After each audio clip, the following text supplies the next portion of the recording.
ہاں جی. اور ایک بات آپ کرتے ہوتے ہیں اکثر کہ حضرت عبداللہ بن عمر کی جو شہادت ہے وہ بھی آپ بنو امیہ نے کی ہے. اس کا کیا ثبوت؟ صحیح بخاری میں کتاب الحج چیپٹر میں کہ حجاج بن یوسف جو ہے وہ آیا ان کی تیمارداری کے لیے، تو کہا کہ مجھے بڑا افسوس ہے جو آپ کو، ان کو زخم لگا تھا زہر آلود نیزہ حالت احرام میں، تو آپ کے قاتل کا پتہ چلے نا تو میں اس کو جو ہے نا وہ سزا دوں. انہوں نے کہا میرا قاتل وہ ہے جس نے حالت احرام میں لوگوں کو یہ جنگی آلات لانے کی، تلواریں اور نیزے لانے کی اجازت دی ہے، احرام کی حالت میں تو نہیں یہ لا سکتے، یعنی تو ہی ہے قاتل.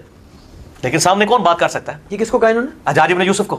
اس کے نیچے آپ ذرا داؤد راز ان سب لوگوں کی شرح پڑھیں ابن حجر اسقلانی کی کہ وہ حجاج بن یوسف سے ان کا تو کوئی سروکار نہیں نا. کیوں؟ حضرت امیر معاویہ رضی اللہ عنہ سے کیا سروکار؟ میں آل امیہ ہے نا. میں یہ بتانا چاہ رہا ہوں کہ ابن عمر رضی اللہ تعالیٰ عنہ جو پوری زندگی امت کے مفاد میں اپنے اعتبار سے آل امیہ کا ساتھ دیتے رہے، بالآخر ان کی شہادت آل امیہ کے ہاتھوں ہوئی ہے، ان کو بھی انہوں نے معاف نہیں کیا. اب آپ یہ سمجھیں کہ یہ بظاہر کیا ہے، جو مرزا صاحب کے جو مقلدین ہیں، مرزا صاحب کو جو سننے والے، انہیں کیا لگے گا کہ مرزا صاحب صحیح بخاری کی روایت پڑھ رہے ہیں نا. اچھا دیکھیں، یہ میرے ہاتھ میں صحیح بخاری ہے، اس کی جلد نمبر 2 کا صفحہ نمبر 89 ہے، کتاب العیدین ہے. امام بخاری رحمۃ اللہ علیہ نے باب قائم کیا، باب ما یکرہ من حمل السلاح فی العید والحرم. اس کے تحت یہ حدیث نمبر ہے 966. اچھا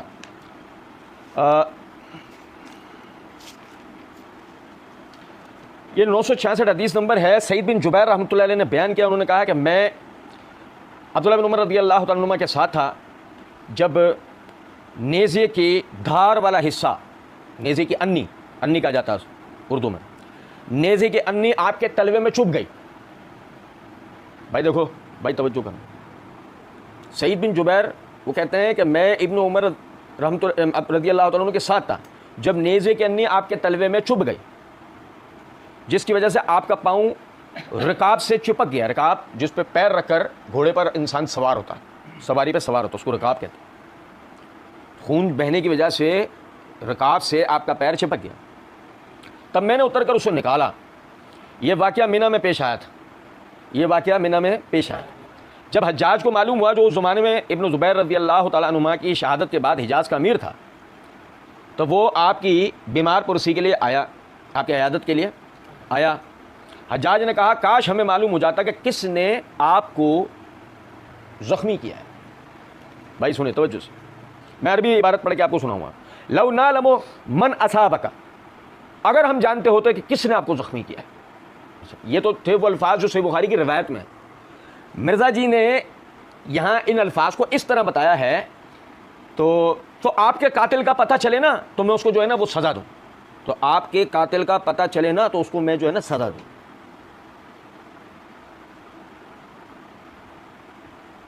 وہ کہہ رہا ہے لو نعلم من اصابک، اگر ہم جانتے کہ کس نے آپ کو زخمی کیا. یہاں نیزے کا دھار والا حصہ چبھنے کے نتیجے میں آپ کے زخمی ہونے کا ذکر ہے، جس کو مرزا جی نے یہ کہہ دیا کہ حجاج نے آپ کو شہید کیا ہے. اور صحیح بخاری میں روایت ہے وہ جو ہے وہ نیزہ جو ہے وہ آپ کو لگ گیا تھا. صحیح مرزا جی کے الفاظ کہ زہر آلود نیزہ حالت احرام میں آپ کو لگ گیا تھا. یہاں زہر آلود کے الفاظ کہیں بھی نہیں روایت میں. زہر آلود نیزہ حالت احرام میں آپ کو یعنی لگ گیا تھا اس کا زخم. تو حجاج نے کہا کہ میں آپ کے قاتل. اب قاتل کا مطلب کیا ہو گیا آپ سمجھیں ذرا اس بات کو. یہ پیر میں نیزہ مار کے کون کس کو قتل کرتا ہے؟ یہاں تو پھر بھی چبھنے کا ذکر ہے، وہ چبھا ہے، وہ ابھی آگے ہم پڑھیں گے وہ آپ جو ہے واقعہ. ایک سمجھو ذرا بات، پیر میں نیزہ مار کے، جبکہ ایک سمجھیں بخاری کی روایت میں یہ لفظ نہیں ہے. بخاری کی روایت میں کنت مع ابن عمر حین اصابہ سنان الرمح فی اخمص قدمہ. سعید بن جبیر کہتے ہیں میں آپ کے ساتھ تھا جب آپ کو نیزے کے انی پیر کے تلوے کے حصے میں چبھ گئی. زہر کے الفاظ یہاں کہیں بھی نہیں، صحیح بخاری کی روایت میں نہیں. اور پیر میں نیزہ چبھو کے کون کس کو قتل کرتا ہے؟ کیا پیر میں نیزہ چبھنے سے بھی کسی کا آج تک قتل ہوا ہے؟ لیکن اصل مسئلہ یہ ہے مرزا صاحب کو سننے والے دماغی طور پر حاضر لوگ ہوتے تو آج وہ مرزا صاحب کی اندھی بہرے لنگڑے لولے مقلد ہوتے. سوال ہی نہیں پتا. میں عموماً یہ بات کہا کرتا ہوں مرزا کو صرف غور سے سننے کی ضرورت ہے بس. مرزا اپنی باتوں کے اندر پکڑ میں آتا ہے، اس کی دھوکے بازیاں اس کے اپنے جملوں میں پکڑ میں آتی ہیں. اچھا پھر دیکھیں ابن عمر رضی اللہ عنہ نے فرمایا انتا اصبتنی، تو نے مجھے زخمی کیا. انتا اصبتنی، تو نے مجھے زخمی کیا. قال وکیف، اس نے کہا حضرت کیسے؟ قال حملت السلاح فی یوم لم یکن یحمل فیہ، تو نے ان دنوں کے اندر ہتھیار یعنی لانے کی اجازت دی ہے کہ جن دنوں میں ہتھیار لانا حرم میں جائز ہے نہیں تھا. تو نے ان دنوں میں حرم میں ہتھیار لانے کی اجازت دی. یعنی عبداللہ بن عمر رضی اللہ تعالیٰ عنہ یہ کہنا چاہ رہے ہیں کہ میرے زخمی ہونے کی وجہ تو ہے کہ تو نے کعبۃ اللہ میں دوران حج لوگوں کو اپنے ساتھ ہتھیار لانے کی اجازت دے دی. ایسے میں آدمی نیزہ لے کر آیا جس کا نیزہ میرے پیر میں لگا اور میں زخمی ہوا, جبکہ یعنی مسجد حرام میں یعنی کہ کعبۃ اللہ میں دوران حج حالت احرام میں اپنے ساتھ ہتھیار لے کے جانا جائز نہیں ہے سوائے ایک کیفیت کے, ایک حالت. اب آپ سمجھیں, وہ ہم پڑھیں گے ابھی. اب آپ سمجھیں ذرا اس بات کیا تھی. مرزا نے اس کو کیا بنا دیا کہ جی حجاج نے, او بھائی میرے پیارے, حجاج آپ کے حساب سے ظالم ہوگا, فاسق ہوگا, بد کردار ہوگا, نافرمان ہوگا, یا اس کے آگے بڑھ کر بھی کوئی آپ کے پاس چیزیں ہوں وہ آپ اس کے لیے بیان کرتے ہیں, وہ جو کچھ بھی ہوگا ہمیں غرض نہیں ہے. ہم وہی بات یہاں بھی بولیں گے, حجاج کا معاملہ, کالے چور کا معاملہ ایک جگہ. ہم تو صرف یہ بات کر رہے ہیں مرزا صاحب نے صحیح بخاری کی روایت, جس روایت کا نام لے کے حجاج کو عبداللہ بن عمر رضی اللہ تعالیٰ عنہ کا شہید کرنے والا ثابت کرنے کی کوشش کی, اس روایت میں ڈھونڈنے سے بھی ایسی کوئی بات ملتی گو اگر بالفرض روایت میں موجود ان الفاظ سے انت اصبتنی قال وكيف قال حملت السلاح في يوم لم يكن يحمل فيه وادخلت السلاح الحرم ولم يكن سلاح يدخل في الحرم. اس نے کہا حضرت کیسے کہا کہ تو نے اس دن ہتھیار اپنے ساتھ لانے کی اجازت دی جس دن پہلے کبھی ہتھیار نہیں لایا جاتا تھا, اور تو حرم کے اندر ہتھیار لے کر آیا جہاں ہتھیار لانا شریعت میں جائز نہیں ہے. اس فتوے کی وجہ سے, اس حکم کی وجہ سے, اس حجاج کے آرڈر کی وجہ سے عبداللہ بن عمر رضی اللہ عنہ نے کہا تیری وجہ سے جو ہے وہ میں زخمی ہوا ہوں. یہ تھوڑی کہہ رہے تو میرا قاتل ہے. دونوں باتوں میں کتنا فرق ہے. اور سنیں, یہ میرے ہاتھ میں مصنف ابن ابی شیبہ ہے, اس کی جلد نمبر 5 کا صفحہ نمبر 431 ہے, کتاب الحج ہے. امام ابو بکر بن ابی شیبہ نے باب قائم کیا, باب المحرم ما یحمل فی السلاح, کہ حالت احرام میں ہتھیار اپنے ساتھ لینا جائز نہیں ہے. اس کے تحت حدیث نمبر 400 یا صفحہ نمبر 431 ہے, حدیث نمبر 14607 ہے. سنو ذرا,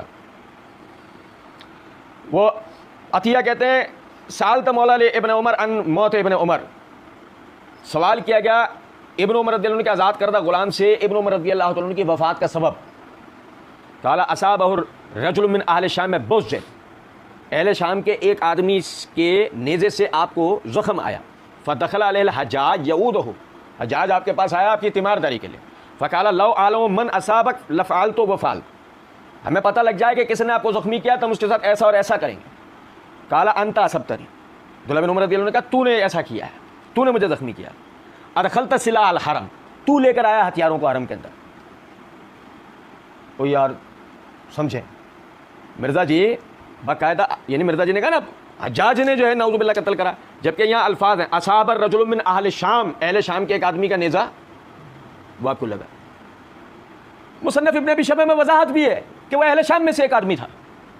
اب حجاج بن یوسف کے گلے اپنے گاڑی, میں پھر کہہ رہا ہوں حجاج نے کچھ بھی کیا ہوگا بڑے سے بڑا, جیسے ابھی آگے بھی ہم پڑھیں گے اس کے فسق و فجور ہوں گے, لیکن آپ کی مثال آپ کو سمجھنی چاہیے. اللہ رب العزت نے قرآن پاک کے اندر فرمایا کہ ولا یجرمنکم شنآن قوم علی اللہ تعدلوا اعدلوا هو اقرب للتقوی واتقوا اللہ ان اللہ خبیر بما تعملون, سورہ مائدہ آیت نمبر 5. اللہ کہتا ہے کسی بھی قوم کا دشمنی, کسی بھی قوم سے تمہاری دشمنی تمہیں اس بات پر نہ ابھارے کہ تم انصاف نہ کرو. کسی بھی قوم کی دشمنی تمہیں اس بات پہ نہ ابھارے کہ تم انصاف اعدلوا هو اقرب للتقوی, انصاف کرو. اللہ کے نزدیک یہی پرہیزگاری کی بات ہے. واتقوا اللہ, اور اللہ سے ڈرو. ان اللہ خبیر بما تعملون, اور بے شک اللہ باخبر ہے اس سے جو کچھ تم کرتے ہو. اب آپ دیکھیں کہ بنو امیہ سے مرزا جی کی دشمنی اپنی جگہ, لیکن اللہ کیا کہتا ہے, انصاف کرو, تقوی کو ملحوظ رکھو. جھوٹا الزام کسی کے اوپر, حجاج نے 1000 جرائم, مظالم, فسق و فجور کیے ہو گئے.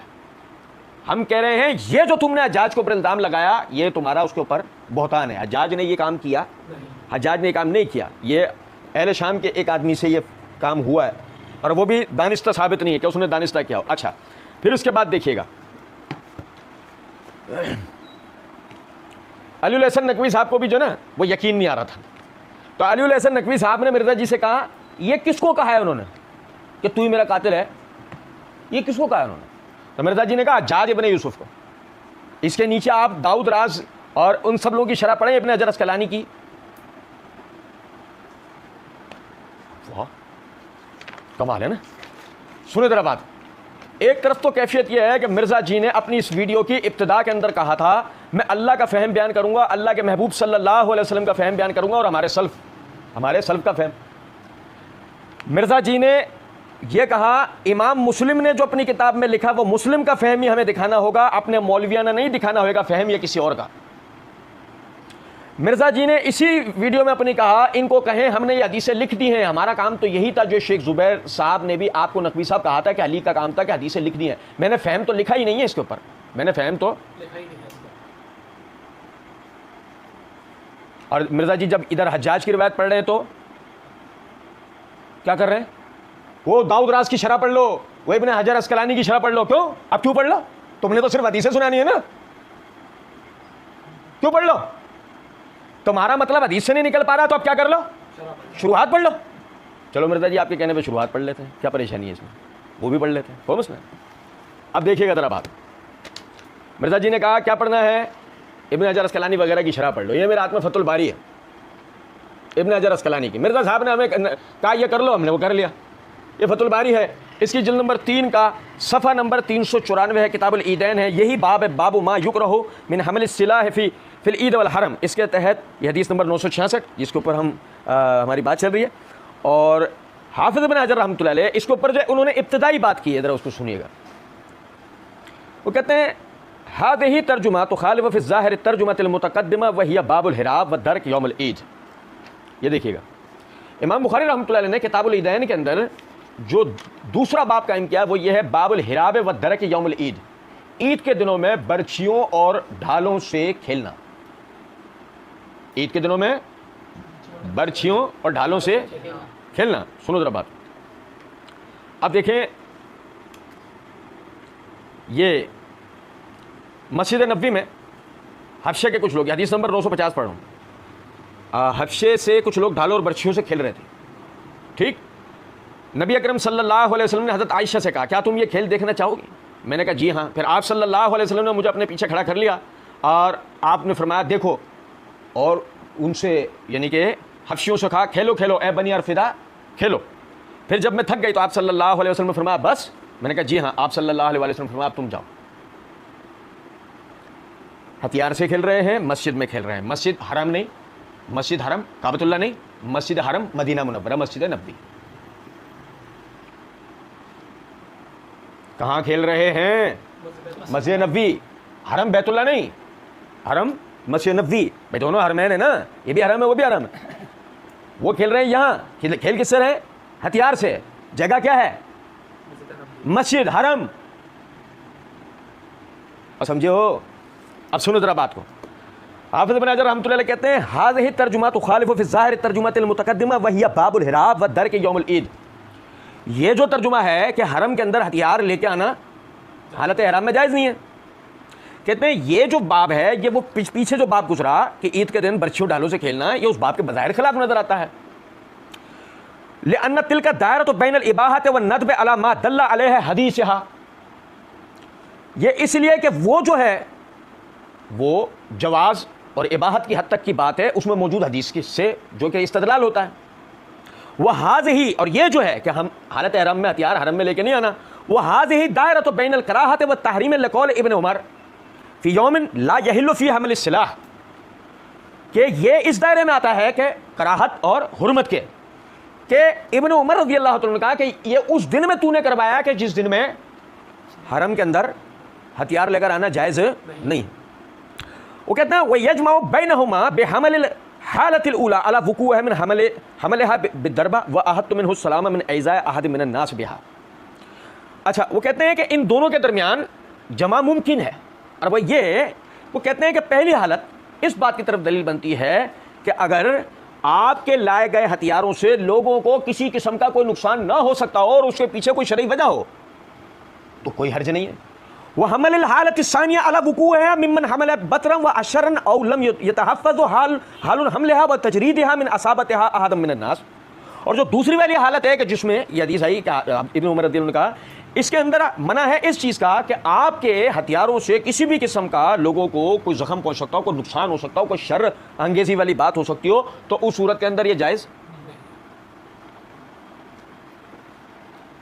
مرزا جی نے ہمیں کہا وہ شرح دیکھ لو, ہم نے دیکھ لی. اب مرزا جی کے مقلدین سے ہمارا 42واں سوال ہے.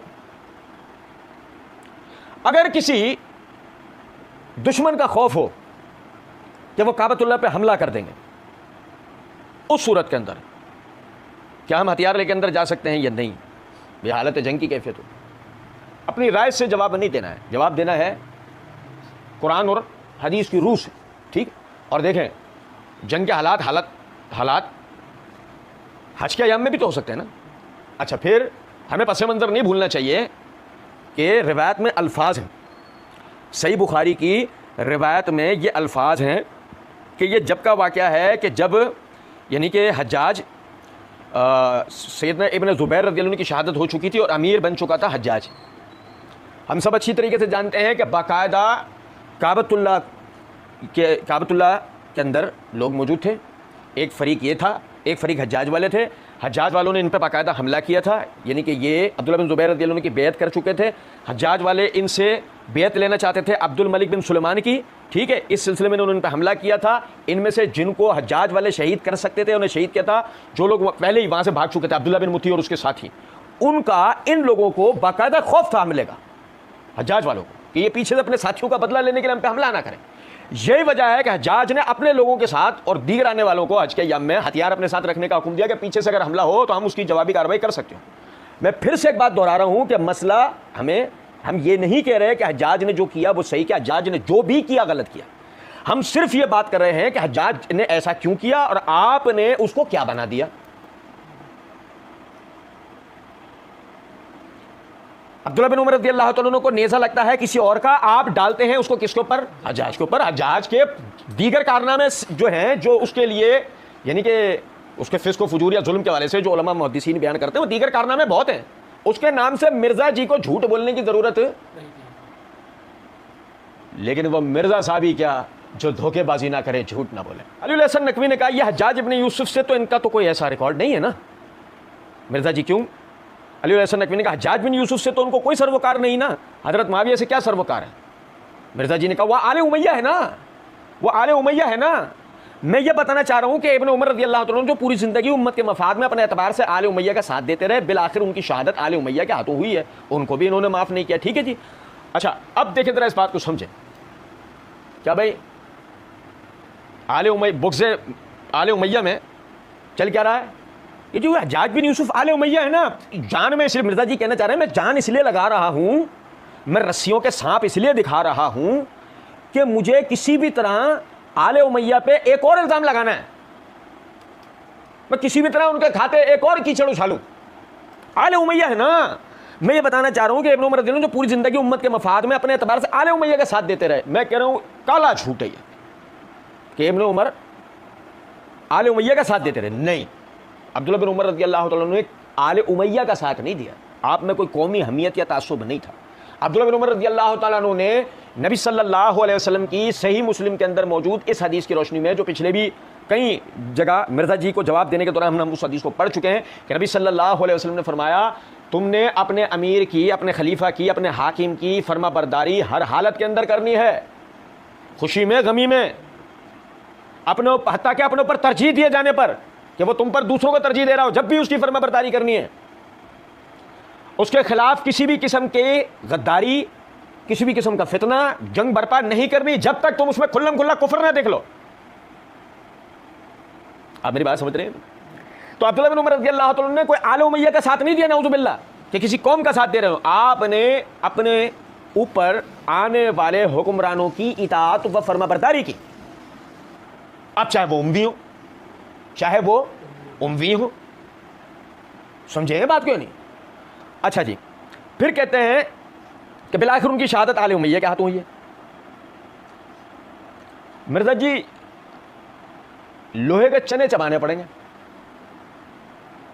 ورنہ تو اپنی پبلک میں بیٹھ کر تو آدمی کچھ بھی کہہ سکتا ہے. جیسے کہ مثال کے طور پہ میں بیٹھ کے یہ کہہ سکتا ہوں کہ مرزا صاحب کے آباء و اجداد میں سے ایک جو میں نا مخلوق بندھی پڑی ہوئی ہے, ہاں, اس کے ماتھے پہ صرف ایک آنکھ ہے, یعنی اس کی صرف ایک آنکھ ہے اور ماتھے کے اوپر کاف الف رے لکھا ہوا ہے. میں کہہ سکتا ہوں نا کہ مرزا جی کا آباء و اجداد میں سے ایک مخلوق بندھی پڑی ہوئی ہے, تب بات تو یہ آ جائے گی نا, نہیں ثابت کرو وہ مرزا جی کا آباء و اجداد میں سے. بالکل اسی طرح ہم یہ بات کر رہے ہیں کہ یہ جو کھینچتان آپ نے کر کے حجاج بن یوسف کو عبداللہ بن عمر رضی اللہ عنہ کا قاتل ثابت کرنے کی کوشش کی, وہ آپ سے ہو پائے گی؟